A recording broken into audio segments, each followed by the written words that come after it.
اللہ جل شانہ بھی اعلان فرماتا ہے وَإِذَا لَكُمْ أَلَّا تُقَاتِلُوا فِي سَبِيلِ اللَّهِ، اے امت مسلمہ کے افراد تمہیں کیا ہو گیا؟ اللہ کے راستے میں جہاد کے لیے کیوں نہیں نکلتے؟ اللہ کے راستے میں تم کیوں نہیں نکلتے؟ وَالْمُسْتَضْعَفِينَ مِنَ الرِّجَالِ وَالنِّسَاءِ وَالْوِلْدَانِ،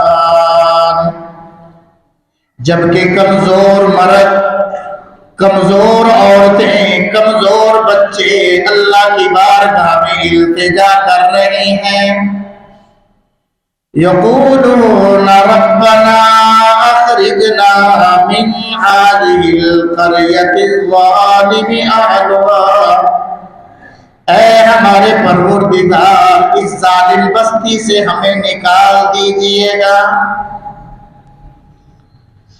کمزور مرد، کمزور عورتیں، بچوں کی فریادیں آسمان کی طرف جا رہی ہیں، اللہ کے حضور وہ دامن پھیلائے ہوئے ہیں کہ اے ہمارے پروردگار، یہاں کے رہنے والوں نے ہم پہ ظلم کیا۔ ظلم نہیں بلکہ ظلم کی انتہا ہو گئی، تمام انسانی حقوق کی دھجیاں اڑا دی گئی۔ آج انسانی حقوق کے علمبردار بیدار ہونے کو تیار نہیں، آج انسانی حقوق کے دعوے دار آج وویلا کرنے کو تیار نہیں، آج ان مظلوموں کے لیے آواز اٹھانے والا کوئی نہیں، آج ان کے لیے بینر لے کر سڑکوں پہ نکلنے والے کہاں گئے؟ صرف انسان کافر ہی ہے، کیا مسلمانوں کے بچے انسان نہیں؟ کیا مسلمانوں کی عورتیں انسانیت میں داخل نہیں؟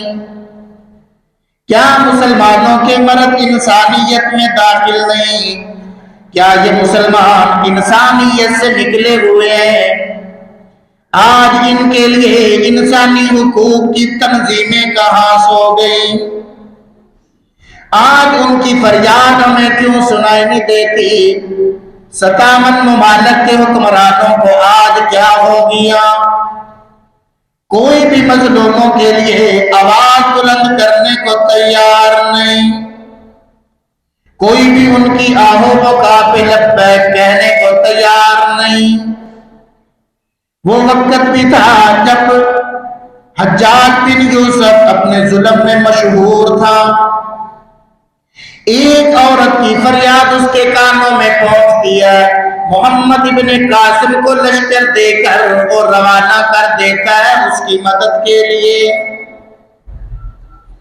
ایک وہ وقت بھی تھا جب حج کے قافلے کو صلیبیوں نے تنگ کیا، عیسائیوں نے پریشان کیا، عورتوں پہ ہاتھ بڑھایا، صلاح الدین ایوبی رحمہ اللہ اس وقت تک چین سے نہ بیٹھا جب تک ان کی مدد کو پہنچ کر بدلہ نہ لے لیا۔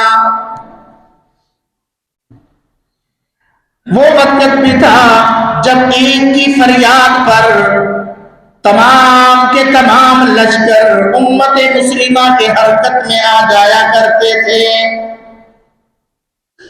آج مسلم ممالک کے پاس فوجیں بھی ہیں، اسلحہ بھی ہے، اللہ تعالیٰ نے قوت بھی دی ہے، آج کیا ہو گیا؟ ان کی فریاد پہ لبیک کہنے کے لیے کون تیار نہیں ہے؟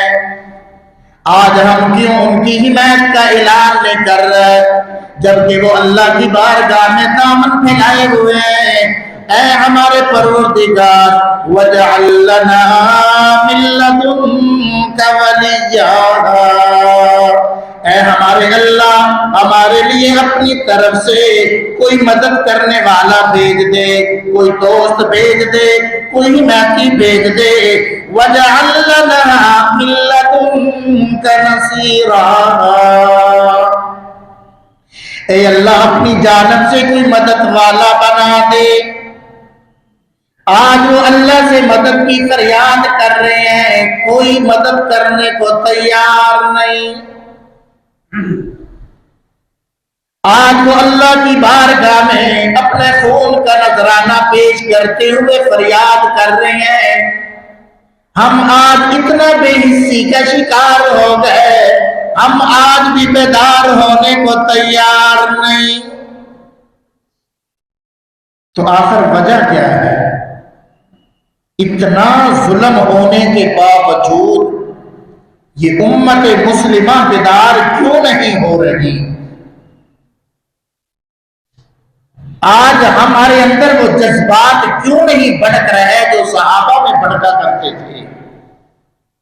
صلح حدیبیہ کے موقع پر صلح ہو رہی ہے، مظلوم مسلمانوں کے بارے میں شرائط طے کی جا رہی ہے، رسول پاک صلی اللہ علیہ وسلم شرائط کو لکھوا رہے ہیں، کچھ صحابہ مکہ والوں کی قید سے چھوٹ کر وہاں پہنچ جاتے ہیں۔